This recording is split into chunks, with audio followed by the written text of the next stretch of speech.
नमस्कार मित्रों, मैं आचार्य प्रमोद उपाध्याय वार्षिक राशिफल के इस सीरीज में आप सभी का हार्दिक स्वागत करता हूं। मित्रों, आप सभी के समक्ष उपस्थित हूं।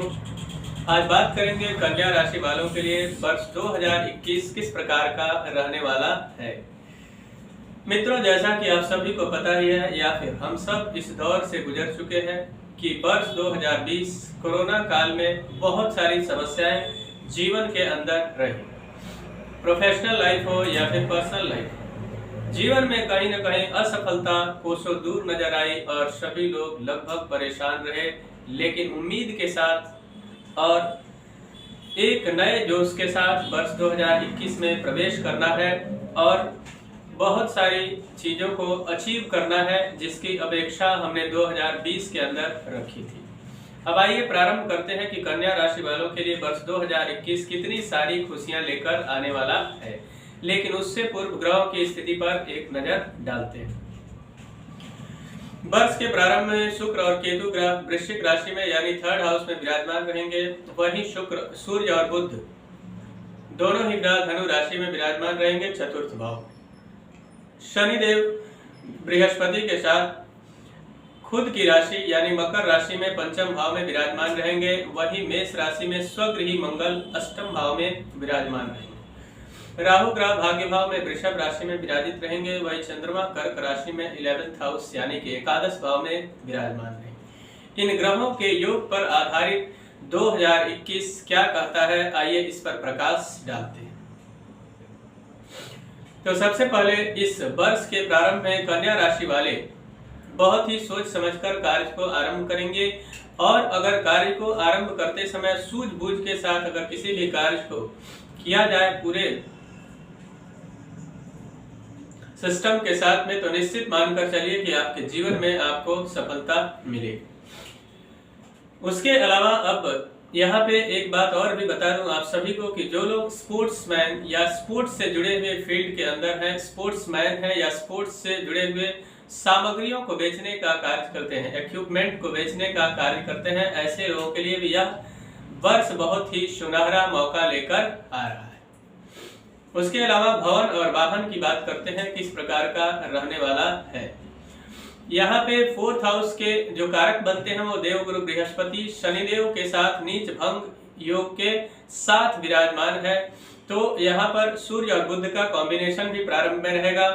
इससे भवन और वाहन कहीं न कहीं आपने प्लानिंग तो बड़ा जबरदस्त किया था 2020 में, लेकिन वह प्लान कहीं न कहीं कोरोना के भेंट चढ़ गया और आपकी जो ख्वाहिश थी सुंदर घर बनाने का या फिर सुंदर फ्लैट खरीदने की जो ख्वाहिश थी वह अधूरी रह गई और उसके साथ साथ में वाहन यानी कि जो गाड़ी का एक बड़ा ही सुनहरा सपना अपने संजो कर रखा था मन के अंदर, वह भी अधूरा रह गया।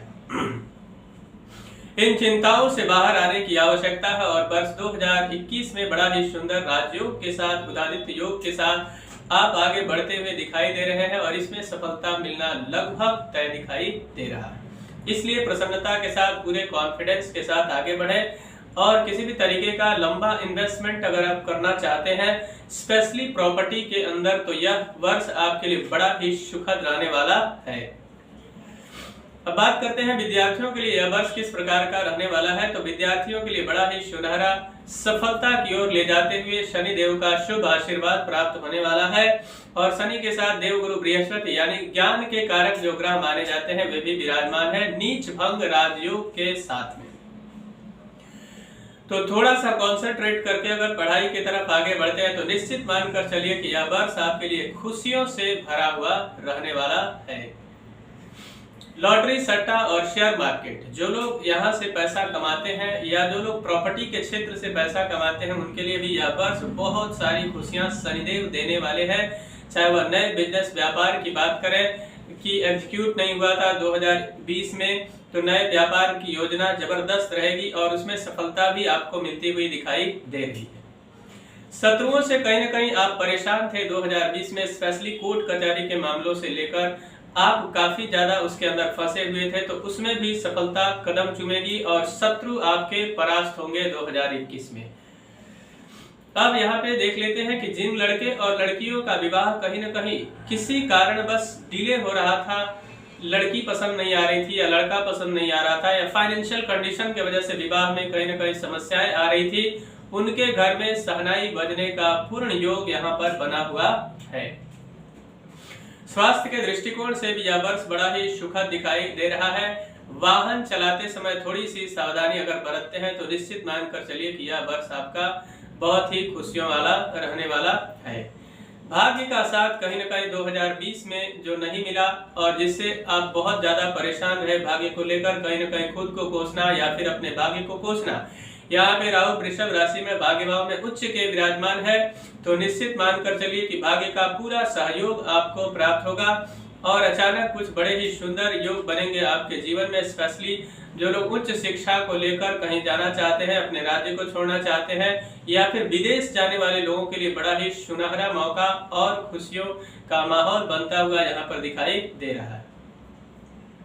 बात करते हैं नौकरी पेशा वाले लोगों के लिए यह वर्ष किस प्रकार का रहने वाला है, तो बड़ा ही सुंदर योग सूर्य बुध का बुधादित्य योग 4th हाउस में कॉम्बिनेशन के साथ यहाँ पे बना हुआ है और इन दोनों ही ग्रहों की पूर्ण दृष्टि 10th हाउस पर रहेगी। तो वर्ष के प्रारंभ में आपको थोड़ा सा एफर्ट नई नौकरी दिलवा सकता है, मन चाही नौकरी मिल सकती है आपको और साथ साथ में जो आपके कलीग्स आपका साथ नहीं दे रहे थे उनका भी सहयोग और बॉस की मेहरबानी भी इस वर्ष आपके ऊपर रहने वाली है। इसके लिए आप तैयार हो जाइए। सोर्स ऑफ इनकम की बात करते हैं कि इस वर्ष कैसा रहेगा। सोर्स ऑफ इनकम की स्थिति की बात करें तो 60-70% के आसपास आपके पक्ष में दिखाई दे रहा है, लेकिन थोड़ा सा एफर्ट अगर आप लगाते हैं तो यह स्टेबिलिटी की तरफ आपको लेकर जाएगा और साथ ही साथ में सोर्स ऑफ इनकम के दृष्टिकोण से आप बहुत संतुष्ट दिखाई देंगे 2021 में।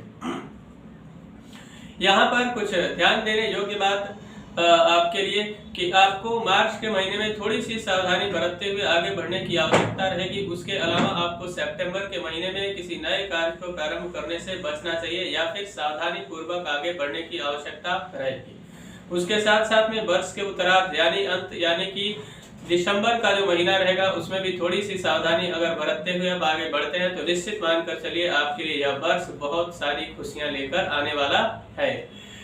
अब इन खुशियों को और भी बेहतर बनाने के लिए और आगे बढ़ने के लिए आपको क्या करना चाहिए, हनुमान जी के शरण में रहने की आवश्यकता है। हनुमान जी की भक्ति करें, हनुमान चालीसा का पाठ करें। उसके अलावा भगवान नारायण की उपासना भी आपके लिए राम बाण का काम करेगा। प्रतिदिन ओम विष्णवे नमः मंत्र का जप करना भी आपके लिए बहुत ही शुभदायक रहने वाला है। मित्रों, मुझे आशा है कि मेरा यह कार्यक्रम आप सभी को पसंद आया होगा। अभी तक अगर हमारे चैनल को आपने सब्सक्राइब नहीं किया है तो कृपया चैनल को सब्सक्राइब करें, वीडियो को अधिक से अधिक लाइक और शेयर करें, बेल आइकन को दबाएं जिससे नई नई जानकारी आप तक पहुंचती रहे। मित्रों, पर्सनल लाइफ हो या फिर प्रोफेशनल लाइफ, किसी समस्या को लेकर बहुत ज्यादा परेशान है और उस समस्या का समाधान आपको नहीं मिल पा रहा है या फिर आप अपने जन्म कुंडली का विश्लेषण करवाना चाहते हैं तो आप हमसे संपर्क करके और उस समस्या का समाधान प्राप्त कर सकते हैं। तब तक के लिए इजाजत दीजिए। नमस्कार।